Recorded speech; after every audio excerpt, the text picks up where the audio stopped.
এই যে এই অংশটা যে পর্ব রয়েছে এই পর্বটাকে আমরা বলবো অ্যান্ড্রোফোর। তাহলে ওয়েলকাম স্টুডেন্টস, আজ তোমাদের বোটানির একটা ইম্পর্টেন্ট জায়গা নিয়ে বলবো। এখানে 100% তোমরা ভিডিওটা দেখলে অনেক প্রশ্নের সমস্যা সমাধান করতে পারবে। এই জায়গাটা অবশ্যই তোমরা বুঝতে পারবে। দেখো স্লাইডটা দেখে নাও, কেমন করে স্লাইডটা আমি রেডি করেছি। এইগুলো সব ব্যাখ্যা করে তোমাদেরকে বুঝিয়ে দেবো। অর্থাৎ এখানে 5 নম্বর চ্যাপ্টারের যে সমস্যা তোমাদের রয়েছে সেগুলো এই ভিডিওটা দেখলে অবশ্যই বুঝতে পারবে। ভিডিওটা এবার শুরু করছি। যদি চ্যানেলে নতুন হয়ে থাকো তোমরা অবশ্যই চ্যানেলটিকে সাবস্ক্রাইব করবে। আমি এখন প্রশ্নগুলো আলোচনা করছি তোমাদের সামনে। দেখো, morphology of flowering plant chapter 5 class 11 দেখে নাও। প্রথম প্রশ্ন, নিম্নলিখিত কোন বৈশিষ্ট্যটি অনিয়ত বা রেসিমোজ প্রকৃতির পুষ্পবিন্যাসের অন্তর্গত নয়? এক, পুষ্পদণ্ডটি অনির্দিষ্টভাবে বৃদ্ধি পায়। এটা তো ঠিকই আছে, এটা রেসিমোজের অন্তর্ভুক্ত। পুষ্পদণ্ডে শীর্ষে কোনো ফুল থাকে না। পুষ্পগুলি অগ্রমুখভাবে ফোটে। পুষ্পবিন্যাসগুলি অপকেন্দ্রিক প্রকৃতির হয়। একটু দেখে নেবো আমরা কি হচ্ছে। দেখো এইটা দেখলে দেখতেই পাচ্ছি আমরা 1 2 3 4 5 অর্থাৎ নিচ থেকে ওপর দিকে ফুলগুলো ফুটছে, এটা শিওর। 2 নম্বর, যেখানে ছিল আমাদের অগ্রে ফুল থাকে না এবং অগ্রমুখভাবে ফোটে। আর এই পুষ্পদণ্ডটা অনির্দিষ্টভাবে এরকম ভাবে বৃদ্ধি পাবে, অর্থাৎ আমরা যতভাবে বাড়াবো সেটা আস্তে আস্তে করে বাড়তে থাকবে। এবং কি আসবে এখানে লাস্ট অপশনটা দেখো, পুষ্পগুলি এখানে কি অপকেন্দ্রিক ভাবে ফোটে, কিন্তু আমরা এখানে দেখতে পাচ্ছি ফুলগুলো অভিকেন্দ্রিক, অর্থাৎ বাইর থেকে ভেতরের দিকে ফুলগুলো ফুটবে, তখন তাকে আমরা বলবো অভিকেন্দ্রিক। হ্যাঁ, তাহলে এই অপশনটা এখানে ভুল রয়েছে, ডির দাগের অপশনটা এখানে ভুল রয়েছে। নেক্সট প্রশ্ন, স্পাইকলেট প্রকৃতির পুষ্পবিন্যাস কার দেখা যায়?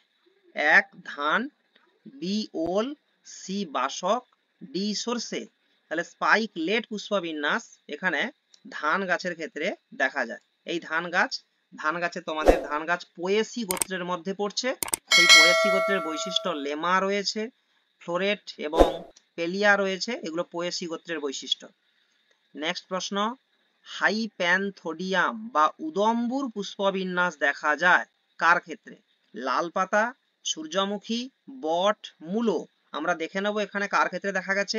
এই ফলটাকে নিশ্চয়ই চিনতে পারছো। এইটা এখানে হচ্ছে এক্ষেত্রে আমরা যে দেখতে পাবো যে বট ডুমুরের মধ্যে, তাহলে হচ্ছে এই ধরনের পুষ্পবিন্যাস দেখা যায়। যেখানে দেখো এখানে একটা ছিদ্র থাকে সবসময়ের জন্য, শল্কপত্রযুক্ত ছিদ্র থাকে। আর পুংপুষ্প একবারে নিচের দিকে থাকে পুংপুষ্প, মাঝে থাকে ক্লিবা পুষ্প, উপরের দিকে থাকে স্ত্রী পুষ্প। তাহলে এখানে সঠিক অ্যান্সার হয়ে যাবে বট ফলের ক্ষেত্রে আমরা হাইপ্যানথোডিয়াম পুষ্পবিন্যাস দেখতে পাবো।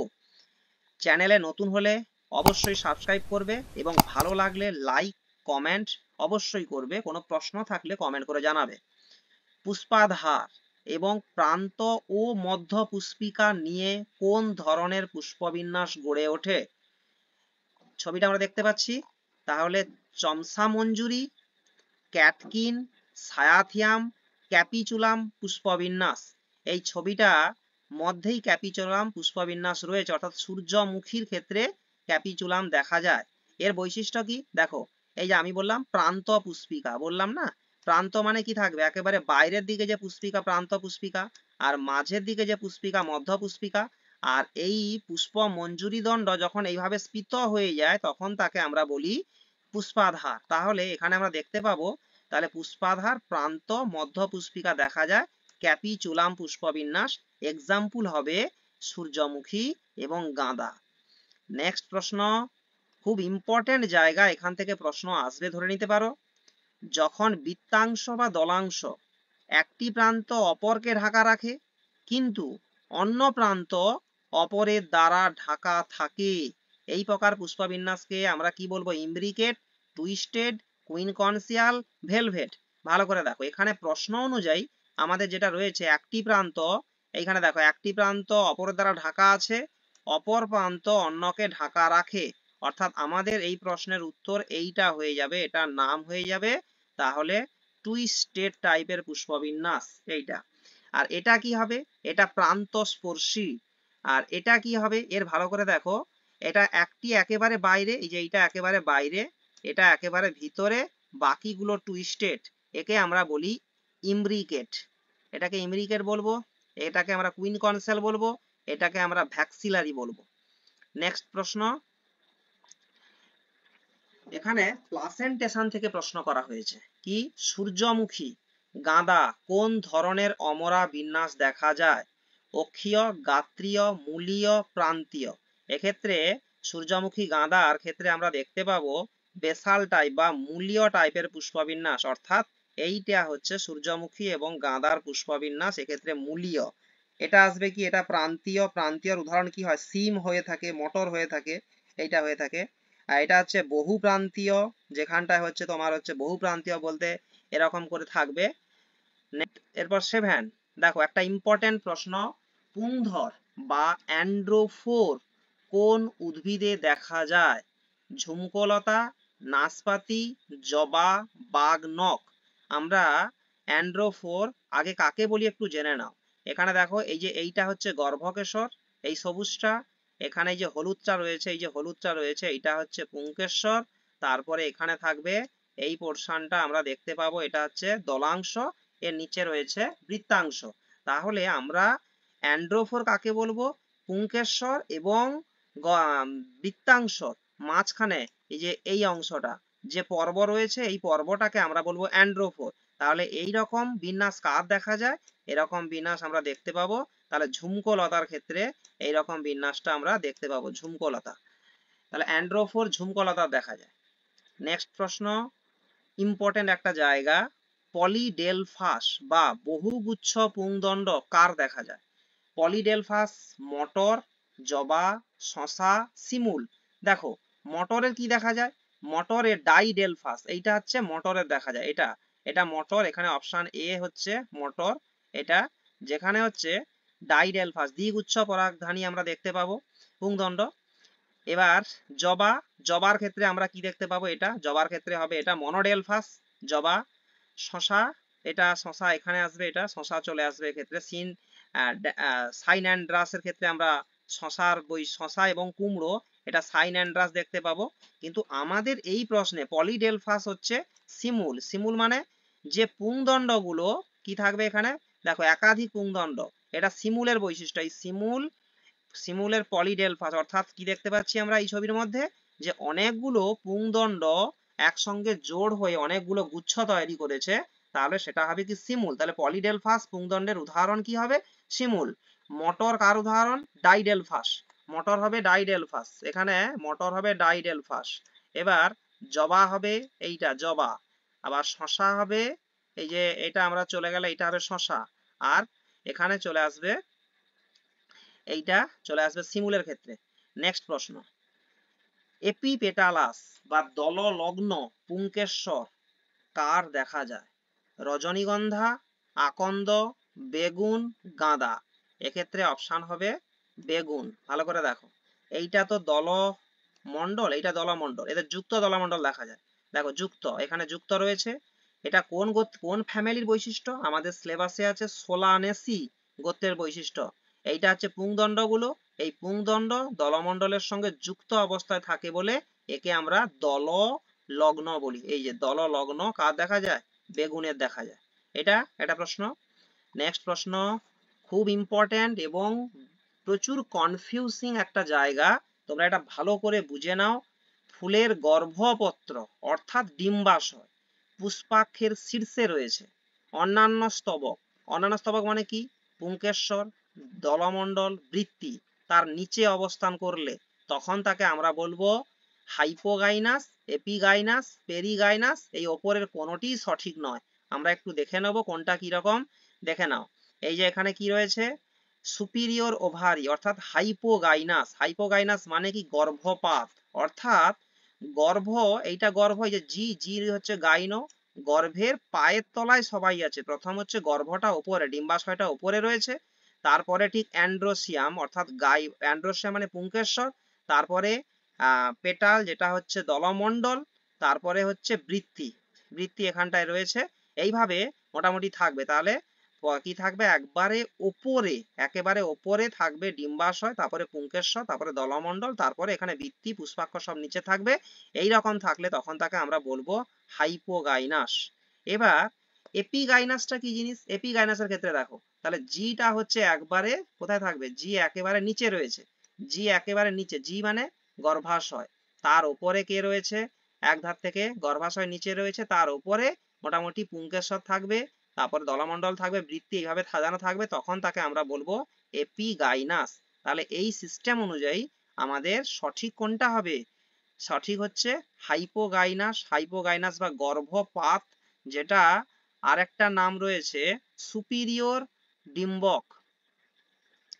নেক্সট প্রশ্ন, তোমরা যদি কোনো সমস্যা থাকে তোমরা অবশ্যই কমেন্ট করবে, এবং যদি ভালো লাগে তোমরা অবশ্যই লাইক এবং কমেন্ট করবে, আর চ্যানেলে নতুন হলে সাবস্ক্রাইব করবে। আমি এদের তোমাদের জন্য ক্লাস 11-এ মক টেস্ট করাচ্ছি, হোয়াটসঅ্যাপ গ্রুপে জয়েন হতে পারো, এবং এই প্রশ্ন আরো করে দেব, তোমরা সেগুলো যুক্ত থাকো এবং দেখে নিতে পারো, নিজের প্রিপারেশনটাকে চালিয়ে যেতে পারো। পরের প্রশ্ন, পরিপক্ক ফলটি বিভিন্ন দিক দিয়ে লম্বালম্বি ফেটে গেলে তাকে কি বলে?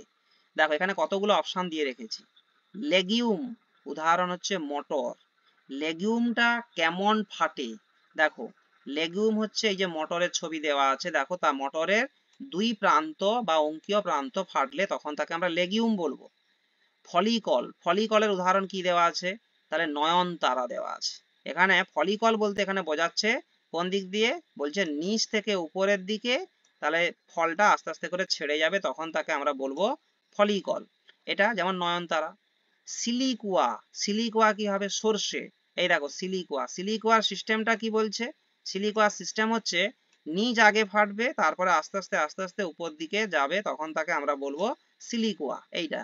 এবার আমাদের রয়েছে পরিপক্ক ফলটি বিভিন্ন দিকে ফাটবে, অর্থাৎ তাহলে ক্যাপসুল সমান ঢেঁড়স। দেখো ভালো করে বোঝো, এটা ক্যাপসুল ঢেঁড়স মানে এই ছবিটা ভালো করে দেখো, এই ছবিটা ভালো করে দেখো, যেখানে হচ্ছে বিভিন্ন জায়গায় ফেটে গেছে, এদিকে ফেটেছে, এই যে এখানটায় ফেটেছে, এখানে ফেটেছে, আবার এখানে ফেটেছে, অর্থাৎ ঢেঁড়স 5টা কোণ হয়, সেই 5টা কোণে প্রতিটা কোণে যখন ফাটবে এবং বীজগুলো, এটা তো বিদাড়ি, ফলগুলো ফেটে বাইরে বেরিয়ে যায়, বিদাড়ি ফল, তাহলে ঢেঁড়স হচ্ছে ক্যাপসুল টাইপের ফল বিস্তার করে থাকে। এই ক্যাপসুল টাইপের ফল বিস্তার করে থাকলে তখন তাকে আমরা বলবো যে ঢেঁড়স। এই নেক্সট প্রশ্ন, ক্যারিঅপসিস টাইপের ফলটা কোনটা? আগে বুঝে নেবো ক্যারিঅপস টাইপের ফল বলতে কি বুঝি। যাদের ফলত্বক এবং বীজত্বক দুটো সংযুক্ত অবস্থায় থাকবে তখন তাকে আমরা বলবো ক্যারিঅপসিস। তাহলে এক্ষেত্রে ছাগল বটি রয়েছে, এরকম তো থাকে না। ধান রয়েছে, কাজু বাদাম তো হবে না, কাজু বাদাম নাট হয়ে যাবে। সূর্যমুখী রয়েছে, তাহলে ক্যারিঅপসিস টাইপের কি হবে? ধান হবে সঠিক অ্যান্সার। নেক্সট প্রশ্ন, যে সকল বীজগুলি মাংসল্য অবস্থায় শ্বাসের মধ্যে প্রথিত থাকে বা প্রবেশ করে থাকে তখন সেই ফলকে আমরা কি বলবো? অবশ্যই এগুলো নিশ্চয়ই রসালো ফল, এই সমস্ত ফলে রস রয়েছে। তাহলে ড্রুপ, ড্রুপ বলতে আম, পেঁপো, কুমড়ো, এখানে বেরি, এই রকম শ্বাসের মধ্যে, ভালো করে দেখো বেগুনটাকে ভালো করে লক্ষ্য করো, তাহলে শ্বাসের মধ্যে বীজগুলো কি হয়েছে? প্রথিত অবস্থায় রয়েছে, ঢুকে রয়েছে, তো তার জন্য এক্ষেত্রে উত্তর হবে বেরি। এবং এটাও হবে, কলাও হবে, কলার শ্বাসের মধ্যে বীজগুলো প্রথিত থাকে, কলাও হবে। আর পোম বা নাশপাতি এখানে কি বলছে? এখানে যেখানে হচ্ছে পুষ্প, যে আমরা মানে মঞ্জুরি দণ্ডটা বৃদ্ধি পেয়ে পুষ্প ধার তৈরি করে, সেই ধারকে, পুষ্প ধারকে বখন হিসাবে খেলে তখন তাকে আমরা নাশপাতি বলবো। আর একটা ইম্পর্টেন্ট জায়গা এখানে আছে হেসপেরিডিয়াম। হেসপেরিডিয়ামটা কোনটা? যেটা হচ্ছে আমরা কমলা লেবু খেলে, কমলা লেবু যখন আমরা ফাটাই তখন তার ভেতরে রোঁয়া গুলো দেখা যায়, এরকম রোঁয়া রোঁয়া থাকলে এবং তার মধ্যে রসালো ফল এরকম থাকলে তাহলে কমলা লেবুকে আমরা হেসপেরিডিয়াম বলি। এই হচ্ছে বিষয়।